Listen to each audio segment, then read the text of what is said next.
You are heaven's investment. Do you realize the weight of that? That you are heaven's investment. God did not just create you and just abandon you and just let you go. No. He created you. He bought you with a price, and then he invested his wholeness inside of you. He invested his gifts, his purposes, everything. He invested it inside of you.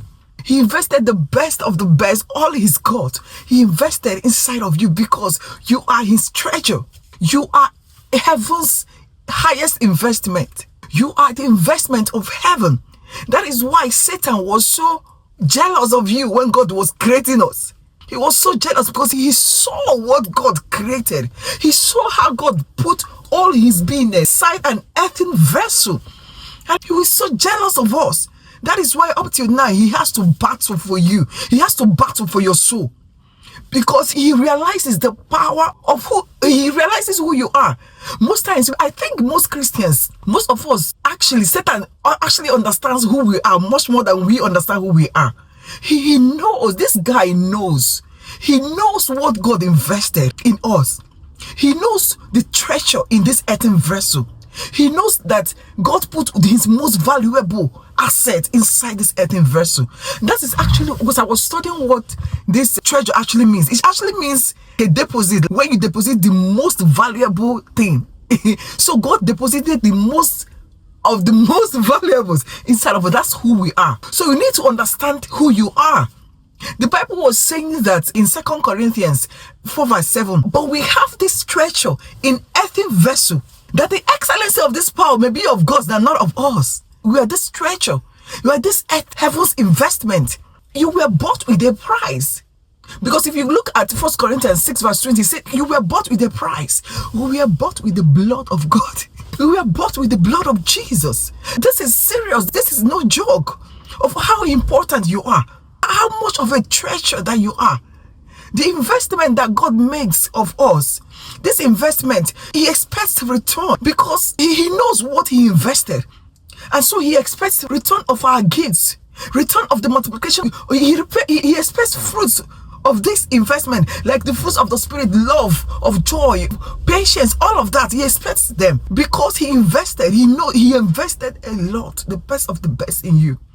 You carry the treasure of God, the treasure of heaven. You were bought with the precious blood of Jesus. My God, I can feel the presence, the weightiness of God on this word. You are the treasure of heaven. You are not ordinary. Stop looking down on yourself. You are a treasure of heaven. You carry God inside of you.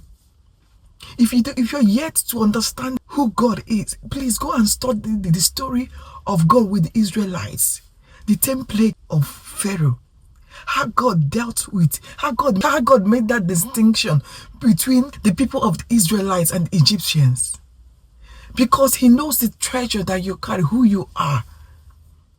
You need to understand the mightiness of God. You need to understand who God is, that is that same God that you carry inside of you. The God that is able to do all things. You are a treasure of heaven. Stop looking down on yourself. That is why, my goodness, I can feel the presence of God in this. That is why God does not take it lightly when we look down on us. It's not like telling us, God, you put trash here. You put something useless inside here. When he knows the treasure that he's got inside of you, when he knows the extent he went just to bring in this treasure inside of you, when he actually knows the sacrifice he made, what it cost him to put this treasure inside this earthen vessel, the sacrifice that he had to make to put this treasure inside this earthen vessel, you are a treasure of heaven. And that is why in Psalm 8 verse 4, he says, who is man that you're mindful of him? Who is man that you're mindful of him? You have made him even a little lower than the angels. He said, you have crowned him with glory and honor. He has crowned us with glory and honor. The mindfulness of God, when you study that word mindful, it means that we are always in his thoughts. We feel his thoughts. We are the one literally he only thinks about. The only thing he thinks about. Mindful of you. Because you carry him You are him. He's looking at you. He's seeing himself because of the redemption that we have through the blood of Jesus. He bought out through the blood of Jesus. So he's looking at you. He's not seeing you. He's not seeing, he's seeing his, because he put himself inside of you. So he's seeing himself inside of you. So you are not little. You are not minute. You carry God. You are a treasure of heaven. You need to understand this. If you lack understanding, even to some extent, I feel like even me, I'm limited in the understanding of this. Honestly, I feel like God, I fear I don't even understand it yet. The little that I know of, it actually expanded me in terms of when you're doing things, you're doing that from a place of revelation of who you carry or who you are. So I still tell God, I want to know more of this. I want to expand. I feel I don't even know anything at all concerning this. I can feel the presence of God so much in this place, like the weightiness of this word. So, God is reminding you today, stop looking down on yourself. You carry the treasure of heaven. You carry God. You are not ordinary. You are supernatural. The Bible was saying that we are seated in heavenly places with Christ. So literally, you're sitting in two, even as I'm sitting here, wherever you are, listening to this, you're sitting in two places. You're not just the physical, you're also seated with Christ in the heavenly places. Because you've been bought with a price.